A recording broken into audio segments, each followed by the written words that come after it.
کو پوری سپورٹ جو دے رہے ہیں وہ ان کے اتحادی دے رہے ہیں. PMLQ، فنکشنل، باب، MQM اور جو جماعت اتحاد میں شامل ہیں یا جو آزاد امیدوار ان کے ساتھ ہیں وہ بھی برابر کے شریک ہیں آج کی معاشی تباہی، عوام کا معاشی قتل اور اہم ترین قومی سلامتی کے اداروں کو بین الاقوامی طاقتوں کے حوالے کرنا. یہ ساری چیزوں کی ذمہ داری تنہا اہم ملک ہے اور آپ کے بیوروکریسی تباہ ہے، انسٹیٹیوشنل کرائسس ہے. میں اس پہ نہیں جا رہا، میں تو 3 پوائنٹ لے کے آ گیا ہوں. پہلی بات یہ ہے کہ پاکستان کا معاشی تباہی، عوام کا معاشی قتل اور تیسرا پاکستان کے اہم ترین معاشی ادارے ان کو بین الاقوامی طاقتوں کے ہاتھوں گروی رکھنا. یہ 3 چیزوں کی براہ راست ذمہ داری صرف عمران خان پہ نہیں ہے، ان کی ذمہ داری ان کے اتحادیوں پہ ہے. کیوں؟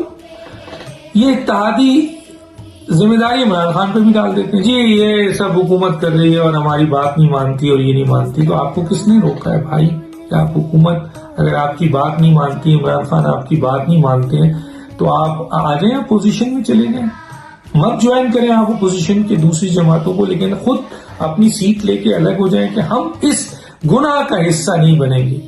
پاکستان جو 2 لاکھ ہوا تھا 1971 جسے قیصر بنگالی کہہ رہے ہیں، ایسے ہی حالات کا حصہ ہماری جماعت نہیں بنے گی.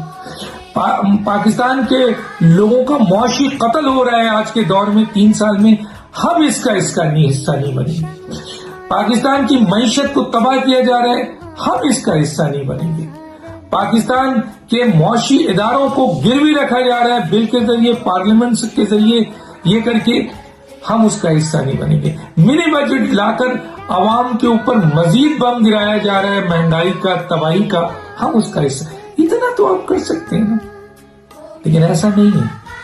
آپ عمران خان سے مراتے لے رہے ہیں، آپ وزارت لے رہے ہیں، آپ حکومت کے مزے لوٹ رہے ہیں. حکومت میں اور وزارت میں رہنے کی وجہ سے آپ کے 10 کام ہو رہے ہیں، آپ کے ذاتی کام ہو رہے ہیں، آپ کو آپ کی پارٹی کا فائدہ ہو رہا ہے. آپ کے بہت سارے کیسز جو ہیں وہ رکے ہوئے بند ہیں. ہمیں بھی پتہ ہے، ہم بھی جانتے ہیں، ان جگہوں پہ ہم بھی جاتے ہیں، ہم بھی فائلیں پڑھتے ہیں. بولتے نہیں ہیں تو اس کا مطلب یہ نہیں، ہمیں بھی پتہ ہے کہ فائلیں وہاں پہ بنی ہوئی ہیں اور کیا کیا کرپشن اور گندگی اور غلاظتیں کی ہوئی ہیں جس کی بنیاد پر بڑی بڑی باتیں لوگ کرتے ہیں. تو بھیا آپ عمران خان سے فائدے لے رہے ہیں، عمران خان سے آپ حکومت میں وزارت لے رہے ہیں اور یہی چیزیں آپ فنڈز لے رہے ہیں، ترقیاتی فنڈ لے رہے ہیں، دوسرے فنڈ لے رہے ہیں، عوام کو کچھ نہیں دے رہے ہیں لیکن یہ تو لے رہے ہیں نا. اور یہ عہدے مقام کی بنیاد پر آپ کو پروٹوکول مل رہا ہے. آپ کو دوسری جگہوں پہ آپ فون کرتے ہیں، چاہے پولیس ہے چاہے کوئی اور ادارہ ہے، آپ کو as a MNA as a minister آپ کی بات مانی جاتی ہے، آپ کو اہمیت دی جاتی ہے. کئی فائدے ہیں، ایک فائدے کے ساتھ ساتھ جو ہے یہ سب آپ عمران خان سے لے رہے ہیں. جب آپ عمران خان سے یہ ساری چیز لے رہے ہیں تو پھر ذمہ داری عمران خان پہ اکیلے کیوں ڈالتے ہیں؟ پھر عوام کو یہ پتا ہونا چاہیے، عوام احتساب کرے کل کہ ملک کی معیشت اگر تباہ ہوئی ہے اور معاشی قتل عوام کا ہوا ہے جن لوگوں کے ہاتھوں، اور پاکستان کے معاشی قومی سلامتی اداروں کو دیا گیا ہے بین الاقوامی طاقتوں کے حوالے گروی رکھا گیا ہے، تو اس میں صرف عمران خان صاحب کا احتساب نہیں ہونا چاہیے، اس میں ان تمام لوگوں کا احتساب ہونا چاہیے. تو یار ایسا نہیں ہے، ایسا ہو جائے گا، ویسا ہو جائے گا.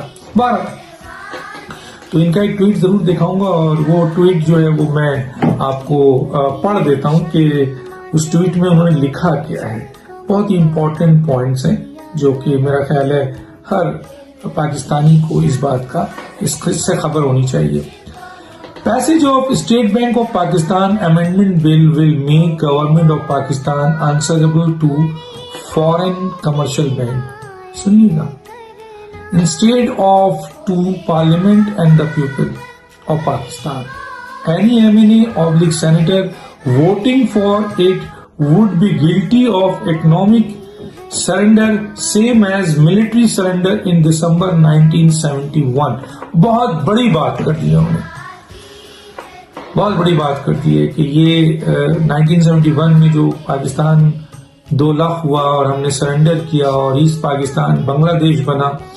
آج اگر یہ بل پاس ہوتا ہے تو پاکستان، جس کو قائد اعظم نے کہا تھا کہ یہ ایک معاشی آپ کا صرف ادارہ نہیں ہے بلکہ یہ پاکستان کی قومی سلامتی کا ضامن ہے، ریاستی ادارہ ہے، اس کو نقصان پاکستان کی ریاست کو نقصان ہے.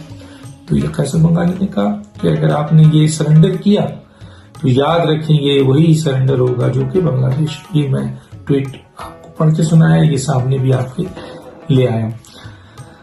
اب سوال یہ پیدا ہوتا ہے کہ کیا یہ جو ہو رہا ہے ملک کے خلاف سازش، معیشت تباہ ہو رہی ہے، پاکستان تنہا ہو گیا ہے پوری دنیا میں، عوام جو ہے وہ بے روزگار 2 کروڑ 17 لاکھ سے زیادہ ہو گئے، کرائم ریٹ بڑھ گیا ہے، دہشت گردی بڑھ گئی ہے، بے روزگاری بڑھ گئی ہے، ٹیکسز لگ گئے ہیں، لوگ خودکشی کر رہے ہیں. کل ہی میں نے پڑھا کہ ایک خاتون نے اپنے 3 بچوں کو مارا غربت سے اور خود بھی اپنے آپ کو مار لیا. ایک شخص جو ہے وہ غربت سے کراچی میں جو ہے وہ کسی ٹاور سے گرا اور اپنے آپ کو مار لیا، حالانکہ وہ اس کی فیملی تھی. پھر ایک اور خاتون کا تھا، میاں بیوی نے اپنے آپ کو مارا اور اپنے بچوں کو بھی مار لیا. تو مثلا یہ کہا بہت سی چیزیں تو رجسٹرڈ ہیں سامنے اور بہت سی چیزیں نہیں ہیں جو ہم تک آتی ہیں کسی نہ کسی ذریعے سے. تو یہ جو تباہی ہے، عوام کا معاشی قتل ہو رہا ہے اور ملک معاشی طور پر تباہ ہو چکا ہے اور ہم اپنے معاشی ادارے کو بین الاقوامی طاقتوں کو گروی رکھ رہے ہیں محض اپنے اقتدار کی خاطر، اپنے فائدے کی خاطر، اپنے مفادات کی خاطر. تو ان لوگوں نے مجھے کہا کہ کیا ڈاکٹر صاحب صرف یہ اس کی ذمہ داری ٹوٹل عمران خان پہ آتی ہے؟ کہ ان کا سوال تھا. تو میں اس کا جواب دیتا ہوں کہ نہیں، عمران خان صاحب صرف اکیلے اس کے ذمہ دار نہیں، بالکل نہیں. آپ سمجھتے ہوں گے کہ عمران